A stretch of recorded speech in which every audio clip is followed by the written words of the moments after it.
Le monde bouge, et ce de plus en plus vite. En voiture, quand ça bouge et ce n'est pas stable sur la route, vous risquez de perdre l'adhérence et la cohérence et d'aller trivialement dans le décor. En matière sociale, l'adhérence et la cohérence représentent l'adhésion et la cohésion d'une équipe, soit les deux piliers de la confiance. Et travailler sans la confiance, c'est compliqué. Avec le 3e millénaire, nous avons basculé dans la 3e révolution industrielle qui se caractérise entre autres par un certain nombre de défis planétaires qui vont du défi écologique au défi sanitaire. C'est d'actualité. Avec un développement fantastique de l'intelligence artificielle, au travers, par exemple, de l'informatique, les robots, les automates, l'Internet embarqué dans nos smartphones, tous ces défis nous obligent, de l'autre côté de la balance où il y a cette intelligence artificielle, nous obligent à placer l'intelligence réelle, l'intelligence biologique, c'est-à-dire celle qui est en nous, cette intelligence avec laquelle nous sommes venus au monde et qui nous caractérise tous. Pour résoudre tous nos défis et atteindre nos objectifs, une exigence impérieuse au sein de nos organisations est de mobiliser l'intelligence des équipes. Mais ce n'est pas gagné. Pourquoi ? Parce qu'il importe à chacun de nous de vouloir l'actionner, c'est-à-dire mettre en action cette intelligence. Il n'existe pas de bouton marche arrêt. Ça ne fonctionne pas tout seul. Et on ne peut pas l'actionner à l'insu de son propriétaire. Il y a tout d'abord cette volonté de la personne. Car si avec la volonté d'apprendre tout peut être enseigné, on ne peut cependant pas apprendre sans intelligence et on ne peut pas plus apprendre à la place d'un autre. Entre autres, il existe aussi le respect des 8 dimensions cérébrales qui constituent un peu comme des filtres que sont les constituants de l'intelligence.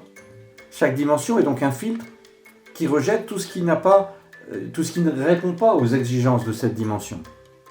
Ainsi, par exemple, le filtre de la première dimension, c'est le filtre du sens. La première dimension, c'est la clarté du sens, de la finalité, de l'enjeu, des objectifs, des buts recherchés. Si ce n'est pas clair, si ce que vous dites n'a pas de sens ou n'est pas porteur de sens pour votre interlocuteur, son cerveau va tout simplement rejeter, c'est sa fonction première, rejeter tout ce qui n'a pas de sens, et peut-être même de manière inconsciente.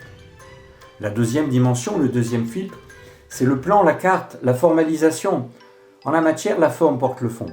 Savoir se repérer sur une carte, savoir d'où l'on vient et avoir conscience de là où nous allons. Ne dit-on pas qu'il n'y a pas de bon vent pour qui ne sait pas où il va ? La troisième dimension, après le plan, est l'espace, c'est-à-dire le mouvement, le déplacement, le chemin, le plan d'action entre le point de départ et le point d'arrivée. Et puis il y a la quatrième dimension qui est celle du temps. Le temps défait ce que l'on fait sans lui. Le cerveau, comme la nature ou le vivant, au demeurant, ont besoin de temps. L'intelligence artificielle nous a malheureusement habitués à maltraiter le temps, voire à l'oublier. Et puis il y a la 5e dimension. Cette fameuse 5e dimension ou 5e élément avec les émotions, les énergies du plaisir, de l'amour qui créent des liens. Souvenons-nous que l'intelligence, dans son étymologie latine, interlegere en latin, c'est ce qui nous permet d'établir des liens entre eux, interlegere.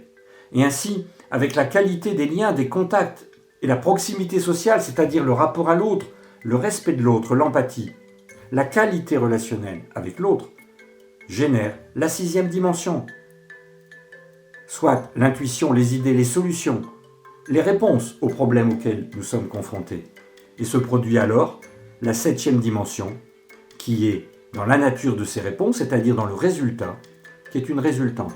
La 7e dimension, c'est le résultat. Nous obtenons ce que nous méritons par les processus que nous avons mis en œuvre au respect des premières, 2e, 3e, 4e, 5e et 6e dimensions. Et c'est ce résultat, celui de la 7e dimension, qui va nourrir notre 8e dimension, issue de la satisfaction du résultat obtenu. Je veux parler de la fierté, de l'estime de soi, de la confiance en soi, de la reconnaissance. Et donc autant de sources d'énergie pour nourrir et entretenir la motivation, qui est donc une conséquence et jamais une cause, une source d'énergie pour donner envie d'oser continuer, entreprendre et recommencer. L'atteinte d'un objectif donne naturellement envie de cheminer vers un autre objectif. Ainsi, toute personne est programmée pour aller de l'avant, progresser, grandir et se développer.